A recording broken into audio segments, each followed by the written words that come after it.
ಪಕ್ಷದ ಅಭ್ಯರ್ಥಿ ಪಕ್ಷ ಯಾವುದು? ರಿಪಬ್ಲಿಕನ್ ಪಾರ್ಟಿ ಆಫ್ ಇಂಡಿಯಾ ಅಥವಾ ಪಕ್ಷದ ರಾಷ್ಟ್ರೀಯ ಕಾರ್ಯಾಧ್ಯಕ್ಷನಾಗಿ ಡಾಕ್ಟರ್ ಎಂ ವೆಂಕಟಸ್ವಾಮಿ ನಾನು ಈ ಪತ್ರಿಕಾಗೋಷ್ಠಿಯಲ್ಲಿ ಮಾತಾಡ್ತಾ ಇದ್ದೀನಿ.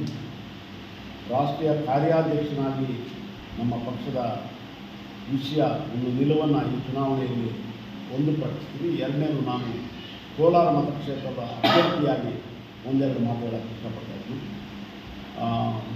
NDA ಭಾಗವಾಗಿ ರಿಪಬ್ಲಿಕನ್ ಪಾರ್ಟಿ ಆಫ್ ಇಂಡಿಯಾ ದೇಶದಲ್ಲಿ ಮತ್ತೊಮ್ಮೆ ಮೋದಿ ಪ್ರಧಾನಿ ಆಗಬೇಕಂತೇಳಿ ನಾವು ಇಡೀ ದೇಶದಾದ್ಯಂತ ನಮ್ಮ ಪಕ್ಷದ ಕಾರ್ಯಕರ್ತರು ಈ ಚುನಾವಣೆಯಲ್ಲಿ NDA ಮಿತ್ರ ಪಕ್ಷಗಳ ಅಭ್ಯರ್ಥಿಗಳ ಪರ ನಾವು ಪ್ರಚಾರ ನಡೆಸಿದ್ದೀವಿ. ನಮಗೆ 2 ಸೀಟ್ ಕೇಳಿದ್ವಿ.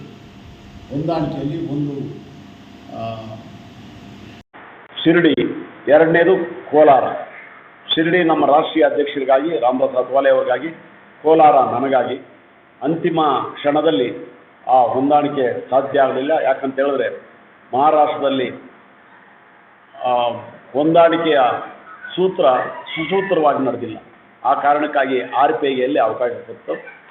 ಹಾಗೆಯೇ ಇಲ್ಲಿ JDS ಮತ್ತು BJP ನಡೆದಂಥ ಹೊಂದಾಣಿಕೆ ಸೂತ್ರದಲ್ಲಿ ಕೋಲಾರ ನಮಗೆ ಕೈ ತಪ್ಪಿತು. ಹೀಗಾಗಿ ಹಾಗಂತೇಳಿ ನಾವು NDA ಭಾಗದಿಂದ ಹೊರಗೆ ಬರೋಕ್ಕೆ ಸಾಧ್ಯ ಇಲ್ಲ. ನರೇಂದ್ರ ಮೋದಿಯವರು ಈ ಬಾರಿಯೂ 300ಕ್ಕೂ ಹೆಚ್ಚು ಕ್ಷೇತ್ರಗಳಲ್ಲಿ ಅವರ ಪಕ್ಷ ಮಿತ್ರ ಪಕ್ಷಗಳು ಗೆದ್ದು ಅವರು ಪ್ರಧಾನಿ ಆಗ್ತಾರೆ ಅಂತೇಳಿ ಈ ಒಂದು ನಿರ್ಧಾರವನ್ನು ನಾನು ಪ್ರಕಟಿಸಿದ್ದೀನಿ. ಕೋಲಾರ ಕ್ಷೇತ್ರದ ಅಭ್ಯರ್ಥಿಯಾಗಿ ಒಂದೆರಡು ಮಾತು ಹೇಳಕ್ಕೆ ಇಷ್ಟಪಡ್ತಾ ಇದ್ದೀನಿ. ನಿಮಗೆ ಇಡೀ ದೇಶದಲ್ಲಿ ಅತಿ ದೊಡ್ಡ ಮೀಸಲು ಕ್ಷೇತ್ರಗಳಂದರೆ ಒಂದು ಹಾಜಿಪುರ ಬಿಹಾರದಲ್ಲಿ, ಎರಡನೇದು ಕೋಲಾರ. ಅತಿ ದೊಡ್ಡ SC ST ಜನಸಂಖ್ಯೆ ಹೆಚ್ಚಿರ್ತಕ್ಕಂಥ ಕ್ಷೇತ್ರಗಳು. ನಿಮಗೆ ರಾಮ್ ವಿಲಾಸ್ ಪಾಸ್ವಾನ್ ಅವರಲ್ಲಿ ಕೇಂದ್ರದ ಸಚಿವರಾಗಿ MP ಆಗಿ ಅನೇಕ ವರ್ಷಗಳ ಕಾಲ ಅಲ್ಲಿ ಇರ್ತಕ್ಕಂಥ SC ST ಜನಾಂಗ ಡಿವೈಡ್ ಆಗದೆ ಪಾಸ್ವಾನ್ ಜೊತೆ ಇದ್ದದ್ರಿಂದ ಇವತ್ತು NDAದಲ್ಲಿ 5 ಸೀಟ್ ಪಡೆದಿದ್ದಾರೆ. ಇಲ್ಲಿ ಕರ್ನಾಟಕದಲ್ಲಿ ಇರ್ತಕ್ಕಂಥ SC ST ಜನಾಂಗ ಒಂದಾಗಬಾರ್ದು ಅಂತೇಳಿ ಕಾಂಗ್ರೆಸ್ ಪಕ್ಷ ತನ್ನ ಎಲ್ಲ ರೀತಿಯ ಕುತಂತ್ರಗಳನ್ನು ಷಡ್ಯಂತ್ರಗಳನ್ನು ರೂಪಿಸಿ ಅದು ಈ ಚುನಾವಣೆಯಲ್ಲಿ ಬಹಿರಂಗವಾಗಿ ಚರ್ಚೆಯಾಗೋ ರೀತಿ ಆಯಿತು. ಕೋಲಾರದಲ್ಲಿ ಇಷ್ಟು ದೊಡ್ಡ ಶಕ್ತಿಯಲ್ಲಿ ಇದ್ದರೂ ಕೂಡ SC ST ಕಾಂಗ್ರೆಸ್ ಚೇಲಾಗಿರಿ ಮಾಡ್ತಕ್ಕಂಥ ಪಾಪ ಎಲ್ಲೋ ಇದ್ದಂಥ ವ್ಯಕ್ತಿನ ಅಮಾಯಕನನ್ನು ಕರ್ಕೊಂಬಂದಿಲ್ಲಿ ಬಲಿಪಶು ಮಾಡ್ತಾ ಇದ್ದಾರೆ. ಯಾವುದೇ ಕಾರಣ ಇಲ್ಲಿ ಕಾಂಗ್ರೆಸ್ ಆಟ ನಡೆಯಲ್ಲ. ಯಾಕಂತ ಹೇಳಿದ್ರೆ ಚುನಾವಣೆಯಲ್ಲಿ ಯಾವುದನ್ನ ಚರ್ಚೆ ಮಾಡಬಾರ್ದಿತ್ತೋ, ಅಭ್ಯರ್ಥಿ ಆಯ್ಕೆ ಟಿಕೆಟ್ ಕೊಡೋದರಲ್ಲಿ ಯಾವುದನ್ನು ಚರ್ಚೆ ಮಾಡಬಾರ್ದಿತ್ತೋ ಬಹಿರಂಗವಾಗಿ ಅದನ್ನು ಮಾಡಿ ಇಡೀ ಕೋಲಾರ ಕ್ಷೇತ್ರದ ಮತದಾರರನ್ನು ಅವಮಾನ ಮಾಡಿರ್ತಕ್ಕಂಥ ಕಳಂಕ ಇವತ್ತು ಆ ಕಾಂಗ್ರೆಸ್ ಪಕ್ಷಕ್ಕೆ ಅಂಟಿಕೊಂಡಿದೆ. ಮತದಾರರು ಯೋಚನೆ ಮಾಡ್ತಾ ಇದ್ದಾರೆ, ಭಾಳ ಗಂಭೀರವಾಗಿ ಯೋಚನೆ ಮಾಡ್ತಾ ಇದ್ದಾರೆ. ಜಾತಿ ಉಪಜಾತಿಗಳ ರಾಜಕಾರಣ ಮಾಡ್ತಕ್ಕಂಥ ಕಾಂಗ್ರೆಸ್ ಪಕ್ಷದ ಅಭ್ಯರ್ಥಿನ 100ಕ್ಕೆ 100ರಷ್ಟು ಸೋಲಿಸ್ತಾರೆ ಅಂತ ಭರವಸೆ ಇದೆ.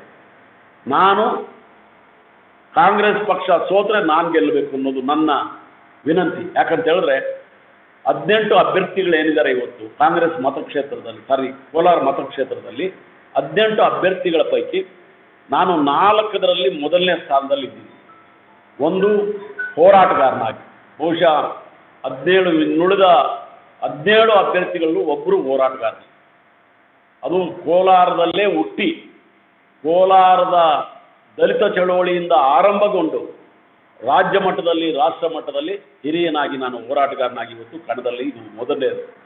ಎರಡನೇದು, ವಯಸ್ಸಲ್ಲಿ ನನಗಿಂತ ದೊಡ್ಡವರು ಯಾರೂ ಇಲ್ಲ. ಈಗ 17 ಅಭ್ಯರ್ಥಿಗಳ ಪೈಕಿ ನಾನು 70 ವರ್ಷದ ತುಂಬಿ ಇವತ್ತು ಈ ಹೋರಾಟದಲ್ಲಿದ್ದೀನಿ.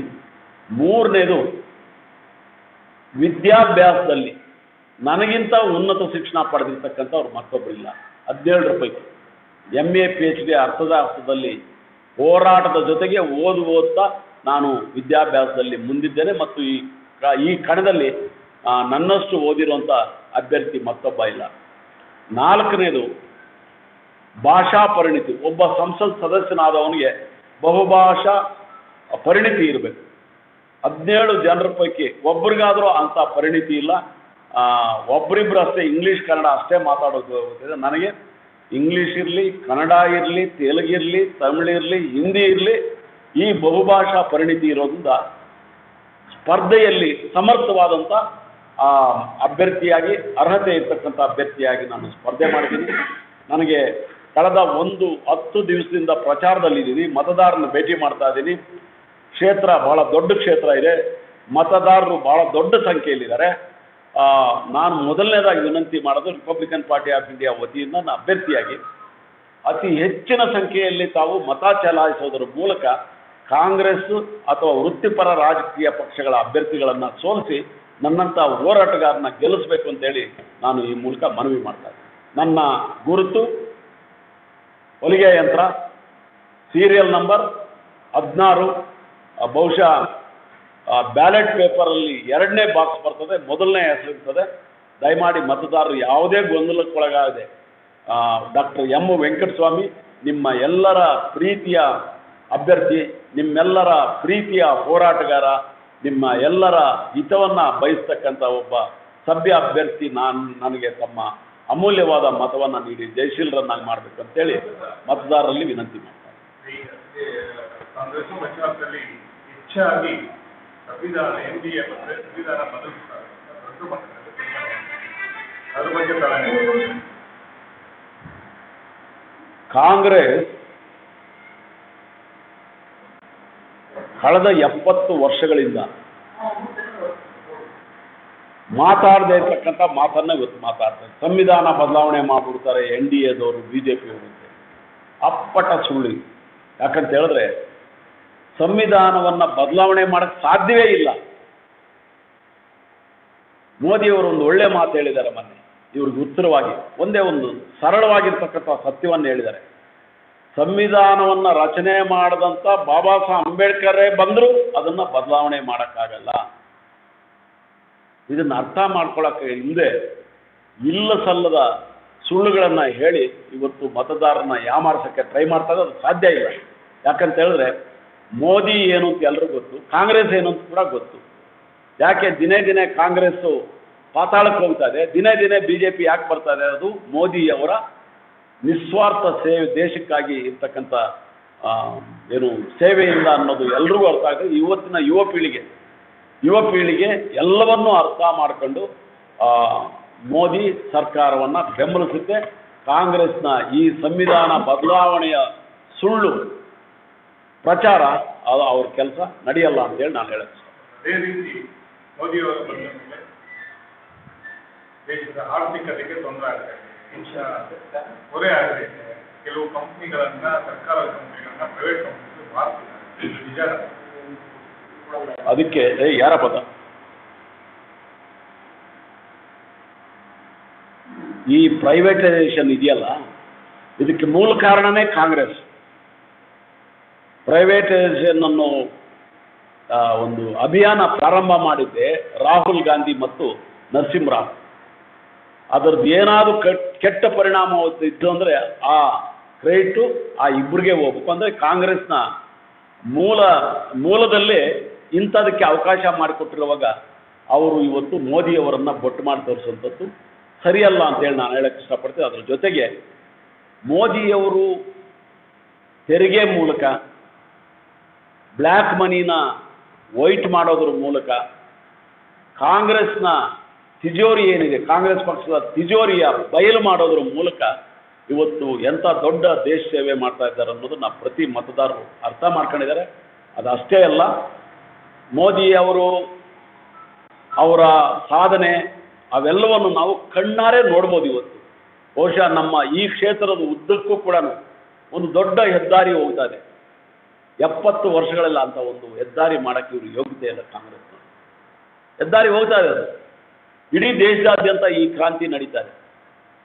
ಅಭಿವೃದ್ಧಿಯಲ್ಲಿ ಮುಂದಾಗುವಾಗ ಬೆಲೆ ಏರಿಕೆ ಅಥವಾ ಇತ್ಯಾದಿಗಳೆಲ್ಲವೂ ಕೂಡ ಬೇರೆ ಕಂಪ್ನಿಗಳಿಗೆ ಎಲ್ಲ ಮಾರಾಟ ಮಾಡ್ತಾ ಇದ್ದಾರೆ ಅನ್ನೋದು ಜನ ಗಮನಿಸ್ತಾರೆ.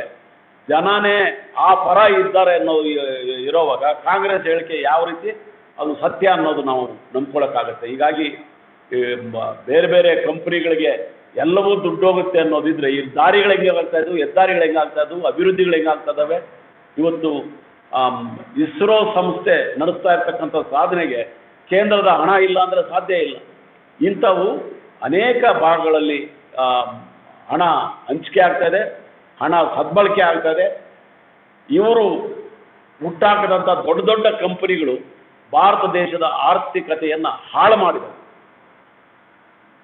ಪ್ರೈವೇಟೈಸೇಷನ್ ಪ್ರೋಸೆಸ್ಸಲ್ಲಿ ಅಂಥವರೆಲ್ಲ ಬರ್ತಾ ಇದ್ದಾರೆ, ದೊಡ್ಡ ದೊಡ್ಡ ಕಂಪನಿಗಳು ಬರ್ತಾ ಇದ್ದಾರೆ. ಅವರಿಂದಲೂ ಕೂಡ ಯಾಕೆ ದೇಶಕ್ಕೆ ಸೇವೆ ಆಗಬಾರ್ದು? ನಿಮಗೆ IT ಸೆಕ್ಟಾರ್ ದೊಡ್ಡ ದೊಡ್ಡ ಕಂಪ್ನಿಗಳಿದ್ದಾವೆ, ಟ್ರಾನ್ಸ್ಪೋರ್ಟ್ ಸೆಕ್ಟಾರ್ ದೊಡ್ಡ ದೊಡ್ಡ ಕಂಪ್ನಿಗಳಿದೆ, ಕಾಂಟ್ರಾಕ್ಟ್ಗಳು ಇವೆಲ್ಲೂ ಕೂಡ ದೊಡ್ಡ ದೊಡ್ಡ ಕಂಪ್ನಿಗಳನ್ನೇ ಮಾಡ್ತಾ ಇದೆ. ಹಾಗಂತೇಳಿ ನಮಗೆ ಮಲ್ಟಿನ್ಯಾಷನಲ್ ಕಂಪ್ನಿಗಳ ಹತೋಟಿ ಸರ್ಕಾರವನ್ನು ನಡೆಸ್ತಾ ಇದೆ ಅಂತ ಸುಳ್ಳು ಮಾಹಿತಿಯನ್ನು ಎಲ್ಲರೂ ಪ್ರಚಾರ ಮಾಡ್ತಾ ಇದ್ದಾರೆ. ಜನ ಅದನ್ನು ಅರ್ಥ ಮಾಡ್ಕೊಳ್ತಾರೆ, ಮತದಾರರು ತೀರ್ಮಾನ ಮಾಡ್ತಾ ಇದ್ದಾರೆ, ಮೋದಿ ಪರನೇ ವೋಟ್ ಹಾಕ್ತಾರೆ. ವಿಶೇಷವಾಗಿ 5 ಗ್ಯಾರಂಟಿಗಳ ಮೇಲೆ ಹೆಚ್ಚಿನ ಪ್ರಚಾರ ಮಾಡ್ತಾರೆ. ಈ 5 ಗ್ಯಾರಂಟಿಗಳಿಗೆ ಜನಕ್ಕೆ ಅನುಕೂಲವಾಗಿದೆಯಾ, ಅನಾನುಕೂಲವಾಗಿದೆಯಾ? 5 ಗ್ಯಾರಂಟಿಗಳ ಮೇಲೆ ನಾವು ಮತ ಕೇಳ್ತೀವಿ. ಗ್ಯಾರಂಟಿಗಳ ಸರ್ಕಾರ ಅಂತೇಳಿ ಕಾಂಗ್ರೆಸ್ ಸರ್ಕಾರ ಬೊಗಳೆ ಬಿಡ್ತಾ ಇದೆ. ಅದರ ದೂರಗಾಮಿ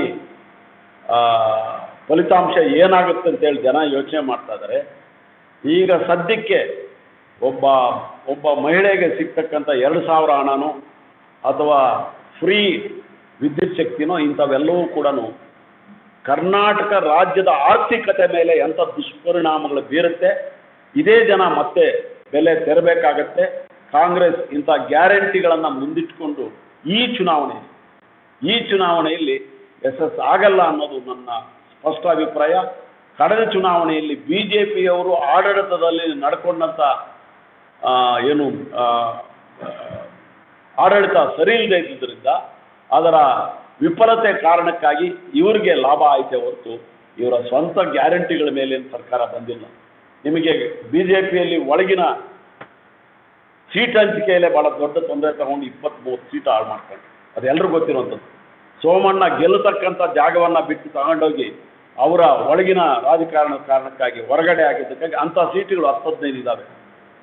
ಅದು ಅಷ್ಟೇ ಅಲ್ಲ, ಯಾರ್ಯಾರನ್ನ ಎಲ್ಲೆಲ್ಲಿ ಏನೇನು ಸ್ಥಾನ ಕೊಡಬೇಕಾದ ಕೊಡದೇ ಇದ್ದಿದ್ದರಿಂದ ಒಳಗಿನ ನಾಯಕತ್ವದ ಕಚ್ಚಾಟದಿಂದ BJP ಸೋಲ್ತೆ ಹೊರತು ಕಾಂಗ್ರೆಸ್ ಗೆದ್ದಿದ್ದಲ್ಲ.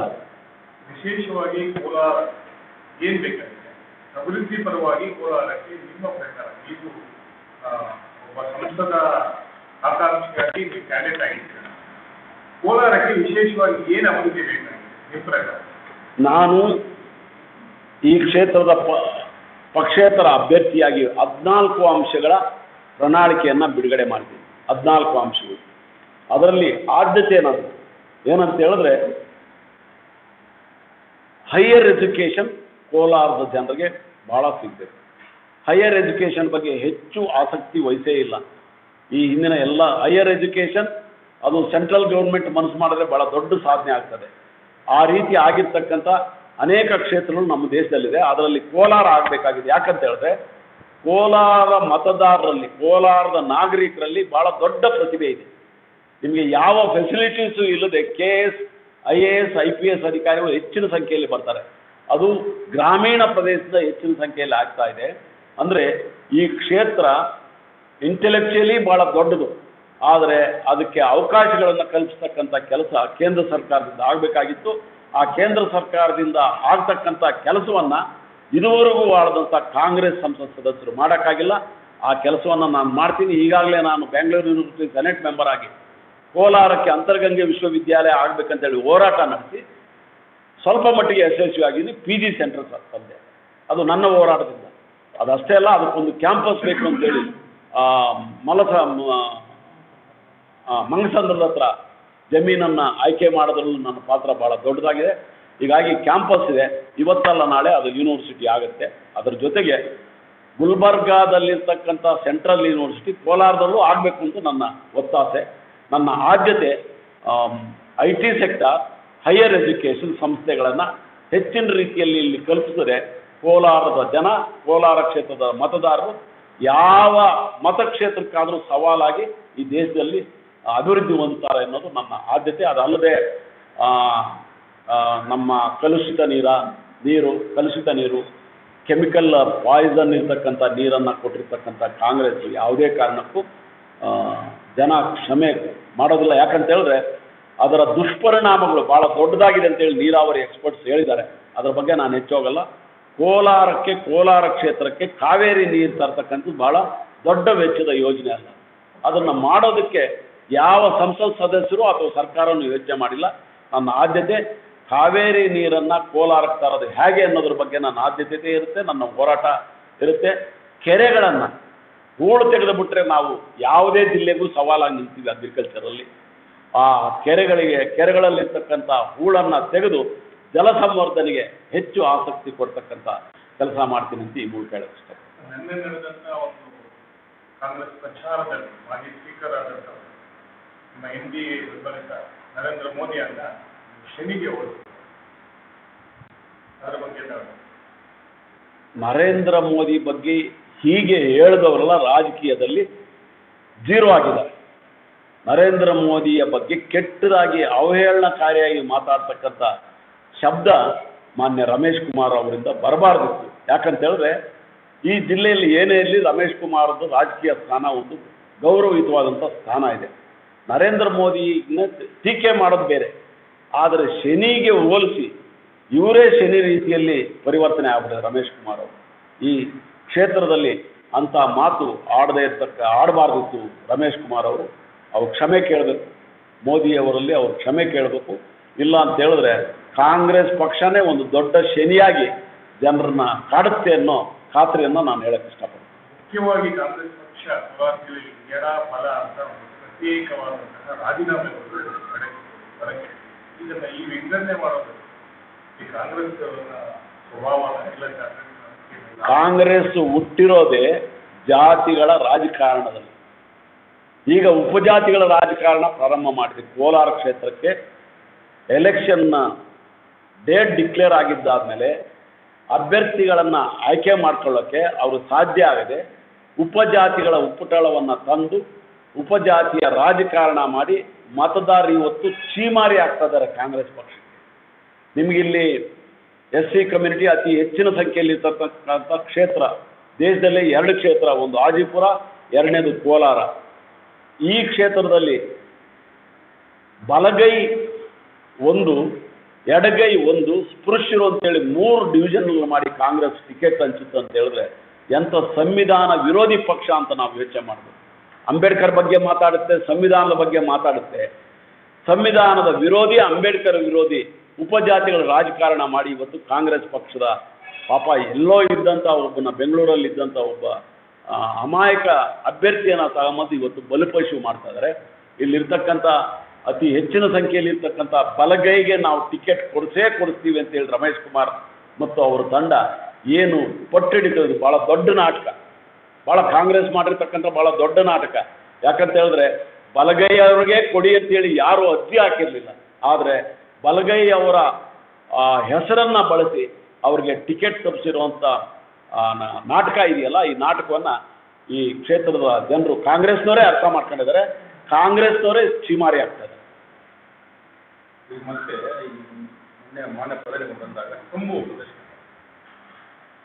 ಬಗ್ಗೆ ಅಂದರೆ ಚೆಂಬು ಅಂದರೆ ಅರ್ಥ ನನಗೆ ನನ್ನದೇ ಆದ ರೀತಿಯಲ್ಲಿ ಹೇಳಿದ್ರೆ, ಯಾವುದೋ ಮನುಷ್ಯ ಬರ್ತಾನೆ ಅವನಿಗೆ ಏನೋ ದಾನ ಮಾಡ್ಬೇಕಂತೇಳಿ ಚೆಂಬು ಕೊಟ್ಟು ಕಳಿಸ್ರು ಅಂತ ಹೇಳ್ತಾರಲ್ಲ, ಕಾಂಗ್ರೆಸ್ಗೆ ಆ ಪರಿಸ್ಥಿತಿ ಬಂದಿದೆ. ಕಾಂಗ್ರೆಸ್ಗೆ ಚೆಂಬಿಡ್ಕೊಂಡು ಓಡಾಡೋಂಥ ಕೆಲಸ ಆಗ್ಬಿಟ್ಟಿದೆ. ಕೈಯಲ್ಲಿ ಚೆಂಬಿಡಿದು ನಾವು ಈ ರೀತಿ ಇದ್ದೀವಿ ಅನ್ನೋ ರೀತಿಯಲ್ಲಿ ಪ್ರದರ್ಶನ ಮಾಡ್ತಾರಲ್ಲ, ಕಾಂಗ್ರೆಸ್ಗೆ ಮಾನ ಮರ್ಯಾದೆ ಇಲ್ಲ ಅನ್ನೋದಕ್ಕೆ ಅವರ ಈ ಪ್ರದರ್ಶನನೇ ಸಾಕ್ಷಿಯಾಗಿದೆ. ಕೊನೆಯದಾಗಿ ಕರ್ನಾಟಕದಲ್ಲಿ ಬಿಜೆಪಿ ಮೈತ್ರಿ ಬಗ್ಗೆ ಭಾಳ ಒಳ್ಳೆಯ ಬೆಳವಣಿಗೆ ಇದು. ಕಾಂಗ್ರೆಸ್ಸನ್ನು ಅಧಿಕಾರದಿಂದ ದೂರ ತಳ್ಳೋದಕ್ಕೆ ಇವತ್ತಿನ ರಾಜಕೀಯ ತಂತ್ರ ಇದು ಭಾಳ ಮೆಚ್ಚುಗೆಯ ತಂತ್ರ, ಮೆಚ್ಯೂರಿಟಿ ಇರ್ತಕ್ಕಂಥ ತಂತ್ರ. ದೇವೇಗೌಡರ ಮೇಲೆ, ಕುಮಾರಸ್ವಾಮಿ ಮೇಲೆ ಭಾಳ ದೊಡ್ಡವಾದಂಥ ಅಪವಾದಗಳು ಬರ್ತಾ ಇದ್ದಾವೆ. ಆದರೂ ಅವರು ಒಂದು ಧೈರ್ಯ ಮಾಡಿ ಧೈರ್ಯದ ನಿರ್ಧಾರ ತಗೊಂಡು ಮೋದಿ ಮತ್ತೆ ಅಧಿಕಾರಕ್ಕೆ ಬರಬೇಕು ಅಂತೇಳಿ ತೀರ್ಮಾನ ತಗೊಂಡಿರ್ತಕ್ಕಂಥದ್ದು ಅವರ ಪೊಲಿಟಿಕಲ್ ಮೆಚ್ಯೂರಿಟಿಗೆ ನನ್ನ ಮೆಚ್ಚುಗೆ ಇದೆ. ಈಗ ಇದರಲ್ಲಿ ಮಾತಂದ್ರೆ ಉದ್ಯೋಗ ಸೃಷ್ಟಿ ಮಾಡ್ತಾ ಇಲ್ಲ. ನರೇಂದ್ರ ಮೋದಿ ಅವರಿಂದ 2 ಕೋಟಿ ಉದ್ಯೋಗದ ಆಶಿಸಿದ್ರು, ಅದನ್ನು ಮಾಡ್ತಾ ಇಲ್ಲ. ಉದ್ಯೋಗ ಪಡೆದಂಥವ್ರೆ ಈ ಸತಿ ಓಟು ಯಾರಿಗೆ ಹಾಕ್ತಾರೆ ನೋಡಿ. ನರೇಂದ್ರ ಮೋದಿ ಅವರಿಂದ ಉದ್ಯೋಗ ಪಡೆದಂಥವ್ರು, ದೇಶದಲ್ಲಿ ಉದ್ಯೋಗ ಪಡೆದಂಥವ್ರು ಲಕ್ಷಾಂತರ ಸಂಖ್ಯೆಯಲ್ಲಿದ್ದಾರೆ. ಅವರೇ ಉತ್ತರ ಕೊಡ್ತಾರೆ. ನರೇಂದ್ರ ಮೋದಿ ಉದ್ಯೋಗ ಕೊಡಲಿಲ್ಲ ಅಂದರೆ ಇವ್ರು ಯಾಕೆ ಬೆಂಬಲಿಸ್ತಾರೆ? ಅವರು ಉದ್ಯೋಗ ಕೊಟ್ಟಿದ್ರೆ ಅವ್ರನ್ನ ಯಾಕೆ ಕೈ ಬಿಡ್ತಾ ಇದ್ರು? ಉದ್ಯೋಗ ಸೃಷ್ಟಿ ಆಗ್ತದೆ, ಉದ್ಯೋಗ ಸೃಷ್ಟಿ ಆಗಿಲ್ಲ ಅಂತೇಳಿ ಮತ್ತೊಂದು ಸುಳ್ಳು ಹೇಳ್ತಾ ಇದ್ದಾರೆ. ಅವ್ರ ಗ್ಯಾರಂಟಿಗಳ ಸುಳ್ಳು ಗ್ಯಾರಂಟಿಗಳು ಹೇಗೆ ಹೇಳ್ತಾ ಇದ್ದಾರೋ ಮೋದಿಯ ವಿರುದ್ಧ ಅಂಥದೇ ಸುಳ್ಳು ಗ್ಯಾರಂಟಿಗಳನ್ನು ಹೇಳಿ ಮೋದಿಗೆ ಹಿನ್ನಡೆ ತರಬೇಕಂತೇಳಿ ಭಾಳ ದೊಡ್ಡ ಮೂರ್ಖತನದ ಹೇಳಿಕೆಗಳನ್ನು ಕೊಡ್ತಾರೆ. Thank you very much.